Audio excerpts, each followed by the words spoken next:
Барша қазақстандықтар үшін жылдам ақпарат тарады. Тезірек көріңіздер. Сәлеметсіздер ме қымбатты көрермен, біздің арнамызға қош келдіңіз. Әлемде және Қазақстанда болып жатқан жаңалықтарды ең біріншілерден болып біліңіз келсе, арнамызға жазылып лайк баса кетуді ұмытпаңыз.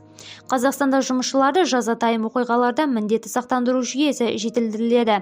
Тиісті заң жобасы мәжіліс қабылдап, парламент сенатының қарауына жолдады.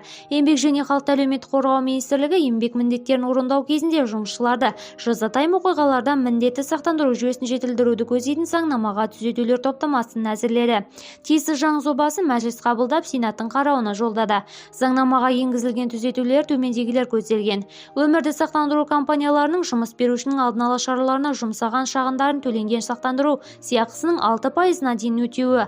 Алдын алу шаралары мыналар жатады: басшылар мен еңбек қауіпсіздігі және еңбекті қорғауды қамтамасыз етуге жауапты адамдарды оқыту, кәсіптік тәуекелдерді бағалау, нормативтік техникалық құжаттама әзірлеу, мерзімді медициналық тексерулер жүргізу, өндірістік жарақаттану қаупінің дәрежесіне әсер ететін негізгі құралдарды жаңғырту, ұжымның қорғау құралдарын, сондай-ақ қауіпсіздік жүйелерін орнату.